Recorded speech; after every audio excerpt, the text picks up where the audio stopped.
Selamat pagi, saya Berta Francis Austrawane. Di hari ini saya akan menjelaskan pendahuluan singkat mengenai pendidikan seks pada remaja. Generasi muda merupakan generasi penerus keluarga, gereja maupun bangsa. Generasi muda perlu dibina dan dibimbing dengan diberikan pendidikan, baik berupa pendidikan sekuler maupun pendidikan gereja. Pendidikan merupakan salah satu hal yang penting bagi kehidupan manusia. Gagalnya pendidikan merupakan kegagalan kehidupan masa depan sebuah bangsa maupun gereja. Perintah Tuhan untuk mendidik anak seperti tertulis dalam Efesus 6 ayat 4 dikatakan, "Tetapi didiklah mereka di dalam ajaran dan nasihat Tuhan." Orang tua telah mendapat mandat dari Tuhan untuk mendidik anak-anak mereka kepada ajaran dan nasihat Tuhan. Di zaman sekarang, para orang tua sudah semakin sadar pentingnya untuk diberikan pendidikan yang baik bagi anak-anak mereka. Namun, pendidikan seks seakan luput dari perhatian baik oleh orang tua, sekolah, apalagi gereja. Tidak adanya perhatian terhadap pendidikan seks bagi remaja memungkinkan adanya anggapan bahwa membicarakan seks adalah hal yang tabu, bahkan yang paling ekstrim adalah berpendapat bahwa hal tersebut mendorong remaja untuk melakukan hubungan seks. Bila pendidikan seks tidak diajarkan sedini mungkin kepada anak-anak, maka kemungkinan besar terjadi pergaulan bebas, seks bebas, pemerkosaan, sodomi, hamil di luar nikah, dan lain-lainnya. Menyikapi pelanggaran norma-norma susila pada kalangan remaja tersebut tidak dapat sepenuhnya itu menjadi tanggung jawab remaja tersebut, mengingat peran orang tualah sesungguhnya meminimalkan pelanggaran tersebut. Oleh sebab itu, sudah saatnya orang tua menyadari perannya untuk memberikan pendidikan seks bagi anak-anaknya. Bertolak dari masalah-masalah yang dihadapi remaja Kristen saat ini, maka pada hari ini kami akan mengkaji lebih jauh mengenai pendidikan seks dalam perspektif Kristen. Perkembangan remaja. Di dalam memberikan pendidikan seks bagi remaja, sebagai upaya mencegah atau menghindari perilaku seks bebas di kalangan remaja adalah sangat penting bagi seseorang pendidik, orang tua, maupun si remaja itu sendiri. Untuk mengetahui perkembangan remaja, dengan demikian, para pendidik dan orang tua mampu mengatasi persoalan-persoalan anak-anak remaja tersebut. Yang pertama adalah perkembangan fisik remaja. Pada masa remaja, terjadi pertumbuhan dan perkembangan fisik yang sangat pesat. Perubahan utama adalah perubahan ukuran tubuh, baik tinggi maupun berat badan. Di antara anak-anak wanita, rata-rata peningkatan tinggi badan selama 2 tahun sebelum haid adalah 5,5 inci. Setelah haid, tingkat pertumbuhan menurun sampai kira-kira 1 inci setahun. Bagi anak laki-laki, pertumbuhan tinggi badan dimulai rata-rata pada usia 12,8 tahun dan berakhir rata-rata pada umur 15,3 tahun. Dan puncaknya mencapai 14 tahun. Yang selanjutnya, perkembangan psikologi remaja. Perkembangan dan pertumbuhan psikologi adalah perkembangan ciri-ciri psikologi tertentu pada diri seseorang. Gunarsa menyatakan bahwa sesungguhnya perkembangan psikologi sebenarnya banyak dipengaruhi oleh faktor-faktor fisiologis. Faktor-faktor fisiologis ini ditentukan oleh genetika. Di samping proses pematangan yang mengarahkan pertumbuhan dan perkembangan, masa remaja juga merupakan masa penuh gejolak emosi dan ketidakseimbangan. Dengan demikian, remaja sangat mudah terpengaruh oleh lingkungan sosial. Remaja diombang-ambingkan oleh munculnya kekecewaan dan penderitaan, meningkatnya konflik, pertentangan, dan krisis penyesuaian. Yang selanjutnya, perkembangan sosial remaja. Seiring dengan perkembangan fisik remaja, yang tersulit bagi mereka adalah yang berhubungan dengan penyesuaian sosial. Jika pada masa sebelumnya mereka hanya membutuhkan teman bermain, namun pada usia ini mereka mulai mencari persahabatan yang lebih berarti. Biasanya mereka akan melakukan apa saja untuk menciptakan persahabatan serta mempertahankan persahabatan. Remaja harus menyesuaikan diri dengan lawan jenis dalam hubungan sebelumnya yang belum pernah ada dan harus menyesuaikan orang dewasa di luar lingkungan keluarga dan sekolah. Lingkungan kebudayaan sangat berperan dalam perkembangan sosial remaja karena lingkungan sosial memegang peranan besar dalam perkembangan kepribadiannya. Maka dapat dikatakan bahwa remaja belajar dari dan dalam lingkungan dengan kebudayaannya. Perkembangan sosial merupakan suatu proses belajar sosial yang berkesinambungan. Sebagai hasil belajar dan dari pengalaman lingkungan, maka muncullah perilaku yang baru pada diri anak remaja. Perkenalkan, saya Agnes Siregar dengan NIM 215305532 dari Prodi Teknik Sipil Pendidikan Agama Kristen kelas O. Pentingnya pendidikan seks pada remaja. Seorang remaja memiliki rasa penasaran yang tinggi sehingga membuat anak cenderung mencari tahu sendiri apa yang membuatnya ingin tahu. Ketika anak tahu tanpa adanya bimbingan akan berdampak pada kehidupan si anak. Beberapa alasan mengapa pendidikan sangat tinggi karena yang pertama, menghindari kehamilan remaja. Penelitian menunjukkan remaja yang diberikan pendidikan seks komprehensif telah mengalami penurunan 50% mengalami kehamilan remaja yang tidak diinginkan dibandingkan dengan mereka yang hanya memiliki pendidikan. Hal tersebut menandakan remaja yang tidak memiliki pengetahuan mengenai seks membuatnya melakukan hal-hal yang tidak seharusnya dilakukan. Yang kedua, pendidikan seks akan membuat remaja menghindari hubungan di bawah umur. Hal ini karena ia tahu mengenai risiko yang akan dialaminya. Selain itu, ia juga akan semakin dewasa dan mengerti tentang hal-hal yang sensitif yang berhubungan dengan seksual. Yang ketiga, kurangnya pendidikan seks berpengaruh terhadap psikologis seseorang. Seseorang yang tidak memiliki pengetahuan yang cukup mengenai seks rentan melakukan hubungan seksual sebelum waktunya. Hal ini karena otak mereka selalu memikirkan jika seks adalah hal yang baik untuk dilakukan. Padahal, hal tersebut dapat berdampak terhadap berbagai penyakit seperti HIV, AIDS, dan yang lainnya. Dengan diberikannya pendidikan seks akan membuatnya berpikir lebih agar tidak melakukan hal tersebut.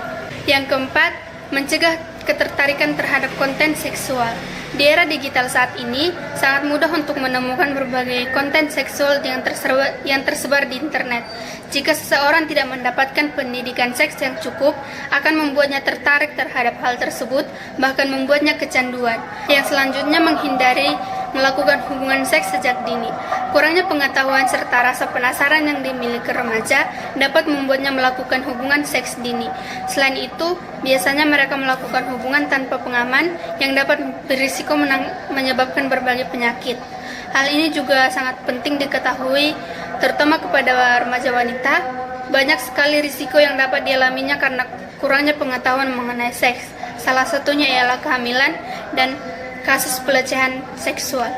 Yang terakhir, pentingnya diajarkan di sekolah. Walaupun orang tua juga dapat mengajarkan pendidikan seks kepada anaknya, tetapi mereka bukanlah guru. Informasi yang didapatkan biasanya berdasarkan pengalaman yang dialami. Oleh karena itu, informasi yang didapatkan biasanya berdasarkan pengalaman yang dialami. Oleh karena itu, hal ini juga sangat penting diajarkan di sekolah. Dengan pendidikan seks di sekolah, informasi yang didapatkan juga menjadi lebih rinci dan jelas. Pendidikan seks pada remaja merupakan edukasi yang efektif untuk memberi wawasan, bimbingan, dan pencegahan bagi remaja dalam menghadapi persoalan seksual yang terjadi pada usianya, serta bagaimana mengelola gejolak emosi yang terjadi. Dan disinilah urgensinya pendidikan yang diperlukan sejak dini sesuai perkembangan individu. Seks edukasi sangat dibutuhkan oleh anak remaja, ditambah lagi remaja saat ini cukup memprihatinkan. Terlebih lagi mengenai kemajuan teknologi di mana remaja bisa saja mengakses berbagai konten yang berbau pornografi, yang mana hal tersebut sangat tidak dianjurkan untuk mereka. Sebagaimana survei yang telah dilakukan oleh KPAI dengan Kemenkes yang dilakukan pada bulan Oktober 2013 menyatakan bahwa sekitar 62,7% remaja di Indonesia telah melakukan hubungan seks di luar pernikahan, yang mana perilaku tersebut sangat bertentangan dengan norma dan keagamaan. Yang lebih miris lagi, 20% dari 94.270 perempuan yang mengalami hamil di luar nikah yang masih di bawah umur, dan 21% diantaranya telah melakukan aborsi, di mana seharusnya mereka menempuh pendidikan, tetapi malah melakukan hal-hal yang sangat merugikan dirinya dan keluarganya. Tidak hanya resiko hamil di luar nikah yang mereka dapatkan, akan tetapi infeksi HIV yang kemungkinan besar terjadi. Fenomena seperti ini terjadi akibat dari kemudahan mengakses untuk mendapatkan konten pornografi tanpa adanya bekal edukasi seks pada anak sejak dini. Dan disinilah orang tua sangat berperan penting dalam mendidik anak-anak mereka. Seks edukasi ini merupakan tanggung jawab orang tua mereka. Akan tetapi kebanyakan dari mereka yang kebingungan dalam mengajarkan anak mengenai seks. Mereka berpikir mengajarkan seks edukasi itu bermula dari mana. Satu hal yang perlu diingat, bahwa seks edukasi pada anak berbeda dengan mengajarkan anak melakukan seks. Karena seks edukasi merupakan pengetahuan bagi anak untuk mereka mengenali fungsi tubuhnya, serta memberikan pemahaman pada remaja mengenai etika dan aturan sosial yang berlaku, serta dampak yang dapat ditimbulkan oleh perbuatan mereka. Karena tanpa seks edukasi, rasa penasaran yang timbul dalam diri mereka sehingga dapat mengambil resiko untuk mengembangkan seksualitasnya yang berakibat fatal bagi dirinya. Usia remaja merupakan masa pubertas di mana remaja mengalami banyak perubahan terkait fisik maupun psikis akibat berkembangnya hormon. Pubertas berkaitan dengan perubahan fisik yang terjadi selama masa pra-remaja dan masa remaja. Pada fase remaja, dorongan seksual mulai muncul dalam diri individu. Disinilah sisi mental dan sosial mulai bergejolak, dan remaja pada fase ini mulai berupaya mencari dan menemukan jati dirinya. Pada masa ini pula, remaja mudah goyah, serta belum memiliki kestabilan mental sehingga pada fase ini remaja membutuhkan pengawasan dan bimbingan dari orang tua. Ajak mereka bercerita dengan terbuka agar mereka merasa nyaman sehingga setiap pertanyaan yang akan muncul dalam pikirannya mengenai topik pembicaraan agar lebih mudah diungkapkannya. Salah satu tujuan utama dari seks edukasi adalah membantu semua orang untuk memahami perkembangan fisik serta emosional yang dialami oleh diri sendiri dan orang-orang di sekitarmu pada saat masa pubertas terjadi. Dengan pemahaman yang lebih terperinci mengenai perubahan dan perbedaan yang memungkinkan terjadi saat masa pubertas, maka kamu dapat bersikap lebih bijaksana dan saling menghargai satu sama lain. Kelalaian akan pendidikan seks berdampak pada tingginya tingkat penularan penyakit atau PMS, contohnya seperti HIV dan AIDS. Dampak negatif lainnya juga terlihat di kota-kota besar itu tingginya pergaulan bebas, terutama di kota-kota besar yang seperti saya bilang tadi, contohnya Jakarta. Ada juga merebaknya pelacuran, hingga banyak remaja yang hamil di luar nikah. Kadang-kadang pun ada yang menggugurkan janin mereka karena belum cukup umur atau belum siap untuk menjadi seorang orang tua. Untuk memberikan pendidikan seks itu yang pertama adalah mencari waktu atau kesempatan yang tepat. Mencari waktu atau kesempatan untuk berbicara mengenai edukasi seks tidaklah sesulit yang dibayangkan. Topik mengenai seks dapat disisipkan melalui media, misalnya saja pembicaraan mengenai berita yang terkait kekerasan seksual ataupun saat sedang mendengarkan lagu yang mengandung unsur seksual. Lalu yang kedua, bicarakan secara jujur tanpa berkelit-kelit. Saat sedang memberikan pendidikan seksual atau edukasi seks, orang tua perlu terbuka dan jujur kepada anak mengenai apa sih pentingnya pendidikan seksual meskipun topik tersebut sekilas menimbulkan ketidaknyamanan.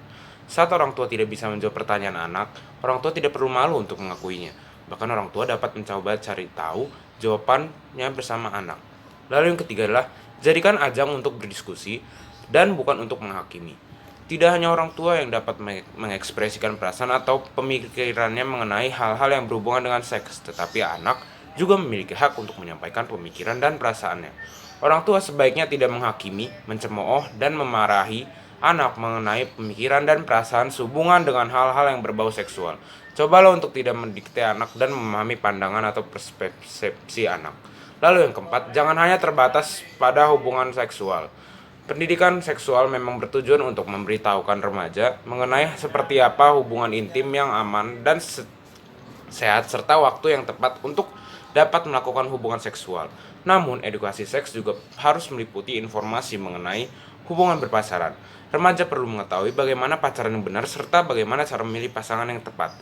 Lalu yang terakhir adalah persiapkan diri untuk pertanyaan dengan topik yang sulit atau sensitif. Saat sedang memberikan pendidikan seksual kepada anak, bukanlah hal yang aneh bila orang tua mendapatkan pertanyaan-pertanyaan yang sensitif terkait seks berupa homoseksualitas, tindakan pemerkosaan, dan sebagainya. Orang tua harus bersiap dengan pertanyaan-pertanyaan yang sensitif seperti di atas. Yakinkan anak bahwa orang tua akan menerima anak apa adanya dan dengarkan apa yang disampaikan anak dan apresiasi terbukanya kepada orang tua. Saya Aldino Cakrebana. Di sini saya akan menyampaikan kesimpulannya, yaitu seks tidak dianggap sebagai sesuatu yang tabu atau najis, melainkan sebagai sesuatu yang kudus dan patut dihormati sebagaimana diajarkan di dalam Alkitab. Oleh karena itu, pendidikan seks perlu diajarkan oleh orang tua kepada remaja, bahkan sejak masa kanak-kanak. Dalam masa remaja, seseorang akan mengalami perkembangan seksualitasnya. Oleh karena itu, remaja perlu mendapatkan informasi yang benar dan cukup tentang kehidupan seksualitasnya dari orang tuanya. Pendidikan seks pada remaja dengan tujuan untuk memperkuat pengembangan kepribadiannya, sehingga melalui pendidikan seks diharapkan timbulnya sikap yang sehat dan bertanggung jawab terhadap seksualitasnya sesuai Alkitab dan norma-norma masyarakat setempat. Selain itu, untuk menghindarkan remaja dari perbuatan atau keterlibatan dalam perilaku seks yang salah seperti seks bebas, seks pranikah, kehamilan di luar nikah, penyakit kelamin, dan sebagainya. Kurang lebihnya mohon maaf. Sekian dari kelompok 3. Terima kasih telah mendengarkan.